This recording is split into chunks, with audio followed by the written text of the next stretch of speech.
So, Honorable Kennedy Agyapong, a potential president for the Republic of Ghana, has thrown a massive challenge to Ghanaians. He has dared Ghanaians to be more serious. He has dared Ghanaians and thrown a massive challenge. So, what is this challenge?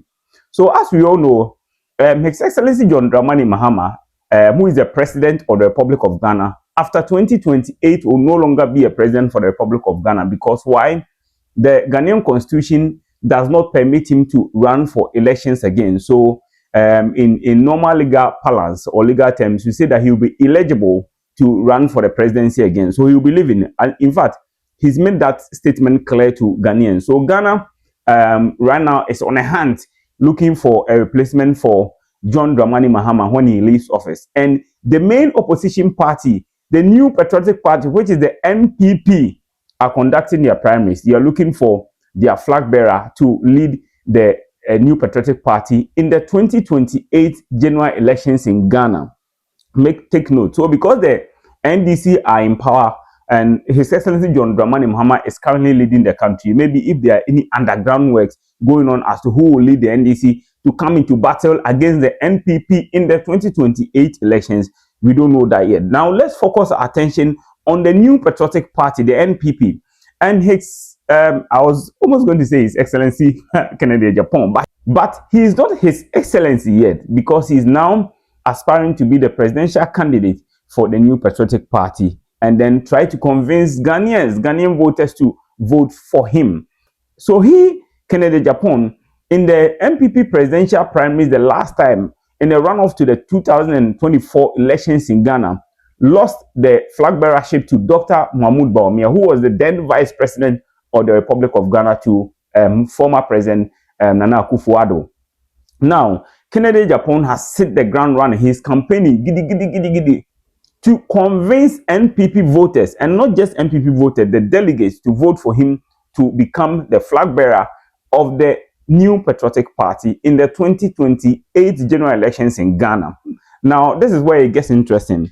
So, Honorable Kennedy Agyapong was in an interview with ace journalist and one of the seasoned and most experienced journalists in Ghana. His name is Kwesi Pratt. In fact, he's one of my favorite journalists in Ghana, along with Abdul Malek Kwaku Baku Jr.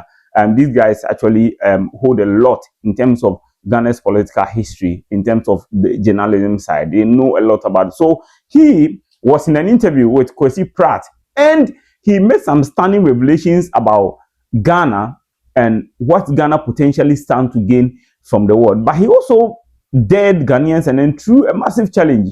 Do you know what he said? He said that if Ghanaians give him 8 years, 8, this is 5 plus 3. Let me use this, 3, 8. He's going to achieve more than what Dr. Kwame Nkrumah used 9 years to achieve for Ghana. He admitted on the interview that 60% of Ghana's current infrastructure was built by Dr. Kwame Nkrumah, who died many years ago after he was removed from office as the president of the Republic of Ghana through a coup d'etat. Now let's go to the interview and listen to what he told Kwesi Pratt. He said that if Ghanaians give him the mantle to lead Ghana as our next president after John Dramani Mahama, he is going to use 8 years to surpass the achievement of Dr. Kwame Nkrumah in terms of infrastructure, in terms of policy, in terms of everything. Now let's go and watch the interview and what he told Kwesi Pratt Jr. on the Pan-African television. You're welcome to the studio. Thank you very much. Honorable, we understand that you want to be presidential candidate of the new Patriotic Party. Is that right? Yeah, not just presidential candidate, but president. President of Ghana? Yes. We just don't need presidential candidate, but we need president. Of Ghana? Of Ghana. Yes, sir. Honorable, what convinces you that you are the best person for the new Patriotic Party? Okay, my answer is simple. First, I have role models, and the role models, they are pragmatic ones. A pragmatic leader like Dr. Kwame Nkrumah. When you look at the existing infrastructure in this country, about 60% of it was done by Nkrumah in the period of 9 years, from 1957 to 66. And up to now, we've not been able to match what he did. I go around the country and I see the works of Dr. Kwame Nkrumah. And he's been my role model. If any president in Ghana that I want to beat his record is Dr. Kwame Nkrumah. Wow. And if you give me 8 years, I'll beat his record. Why I want to be president is that, one, we need a selfless leader. 2, we need a bold leader. 3, we need a decisive leader. And 4, we need a pragmatic leader. Enough is enough of the theories. We've been propounding theories, we're going to do this, we're going to do that.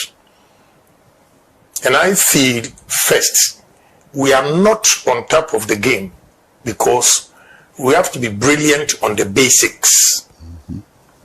What I mean by brilliant on the basics is that this morning I met some youth and they are into coconut, mango production, and I was educating them how they can take it further by the coconut juice. I gave them example of Waitrose in London, where you go. Indonesia produces this coconut juice, and on the UK market it's 75p. They didn't know all these things. Coconut, you can use, you peel it, and the husk can be used for fertilizer. It can be used for charcoal. The coconut itself, they are going, I don't know what informed them, but they don't know even about coconut oil. So this is what I mean by the basics. The mangoes that they are producing, they can dry them and becomes like a biscuit. There's so many things. The pineapple, I told them, pineapple, we can use pineapple. When you peel it off, what you are going to throw away, you can use it for perfume. Wow, I didn't know. Yeah, perfume.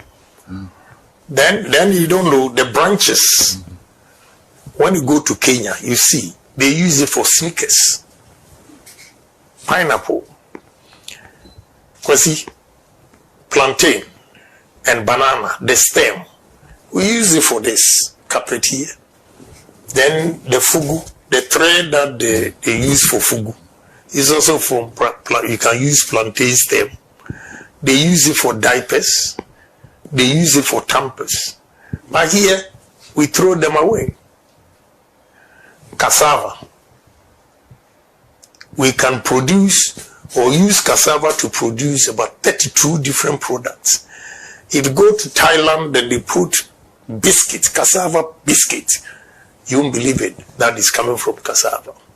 You can use cassava for starch. I always say that cassava is more important than gold and more important than cocoa.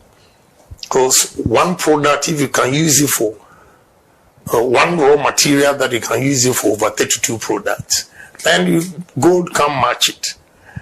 And the essentials in it, the starch, almost every pharmaceutical industry, the tablets we swallow when we are sick, they put starch in it.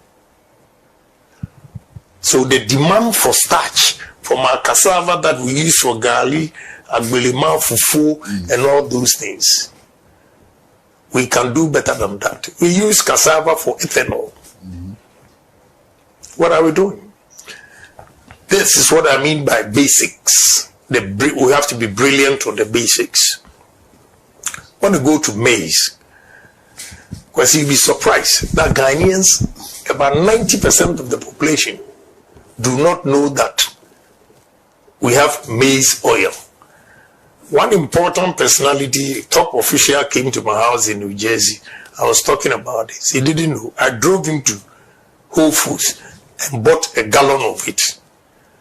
He said Mazola corn oil. And the corn is there. You see it. the labeling. You can use corn for ethanol as well. In Brazil uses sugarcane for the ethanol. America uses corn for ethanol. And this ethanol that I'm talking about, we have companies in Ghana here that import 2.1 million tons of ethanol. The last time I checked in 2022, it was $962 per ton on the world market. So if you are buying 2.1 million tons, you're clocking $2 billion. Wow. Meanwhile, we can use 47,000 acres of maize farm, 2 seasons, which is 94,000 acres straight, and you can produce 2.1 million ethanol, which is equivalent to $2 billion. What are we doing? You don't have to go to IMF. Case closed. So that is what I mean by we have to be brilliant on the basics. Without this, those talking about inflation, interest rate, the growth of GDP and all those things, it will not work because the fundamentals are weak completely. So we have to be pragmatic in all our decisions. Kwesi, do you know that this is chipboards? All these that you see, like the wood, is chipboards, either from the main sawmill, the byproduct that they're going to try. I was going to Bia East and I saw them burning it. Meanwhile, they use it for this. And sugarcane. Sugarcane, when you take the sugar out, you get ethanol. After ethanol, the byproduct, they compress it and they get chipboards. After the chipboards, the last byproduct, they use it to generate power.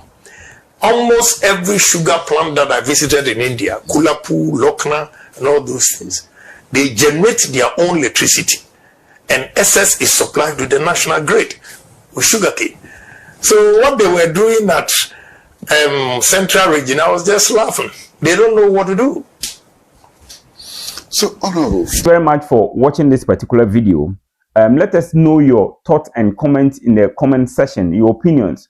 Do you actually believe that, one, the delegates of the NPP are going to give Kennedy Agyapong, Honorable, the mantle to lead the new Patriotic Party in the 2028 general elections in Ghana? 2, do you believe that Ghanaians are going to vote for Honorable Kennedy Agyapong to become the next president of Ghana?